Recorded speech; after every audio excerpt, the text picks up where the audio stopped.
perfezione. Signore maestra, attacca il campanello. Beh, vediamo di rispondere esattamente perché sennò domani non sarai approvato. Veniamo a noi. Quali sono i punti cardinali? Dietro l'archionaristi. E che fa sull'archionaristi? E là sta la casa del cardinale. Animale, io dico i punti cardinali geografici. Ah, sì. Forest resta a 63 ore dopo mezzogiorno e inizia a 24 ore dopo mezzanotte, stupido. Est, ovest, settentrione, no 63 ore. Ah già, è mezzogiorno. No, cominciamo pure. Voglio stare d'accordo.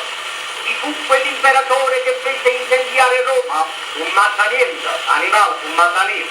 No, sbagliate, con Lucrezia un tordo. Torno fate incendiare Roma. State tutto animale. L'imperatore che fece incendiare Roma fu Nerone, maestro. Tu sempre lo pagati, di chi che stai prima. Chi furono i 4 evangelisti? Questo sta. I 4 evangelisti furono 3. Caino e Abele. Buono, è animale.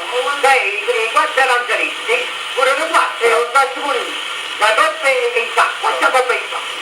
Pietro Micca e Matteo Pagliarella. Chi sono una cosina, è un mia mamma. Non lo so che me ne posso. Gli evangelisti furono Luca, Matteo, Marco e Giovanni. Ah, sì signore, ma mi ricordo. E se non pagati di figli. Rispondi bene. Quale fu il più paziente uomo del mondo? San Paolo, San Giovanni. Il più paziente uomo del mondo sono io, che sto contento non mi a battere. Purtroppo è animale, maestro, purtroppo era più motosicchivo veramente, no? E che sta arrivando a campanile. No, me ne sono accorto. Avanti. Chi fu il primo apostolo? E la prima cosa? Spero hai conosciuto, la prima cosa. Io ho detto il primo apostolo. San Pietro. Meno male, indovinato. E che cosa fece San Pietro quando cantò il gallo per 3 volte? Adesso allora la conferma la parola perché non ce l'hai anche lo due. Però no, adesso forse male però via sì, capisci? Non ha triste di cittadini. Quando cantò il gallo, San Pietro il negozio su Cristo.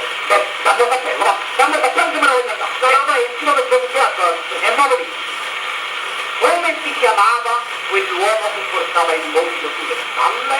Sansone. Mamma mia, penso che si va corso. Mi fa arrivare, ma tu ti dai dei capitoli, mi fa arrivare. Si chiamava Strando, si chiamava Nicolò.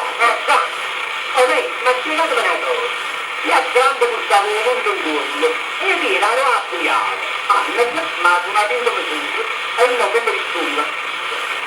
Ecco, a Strando già il vicino lo appoggiava. Uno nelle aree è nato la cui non è che è tornato, è già che sta bene perché una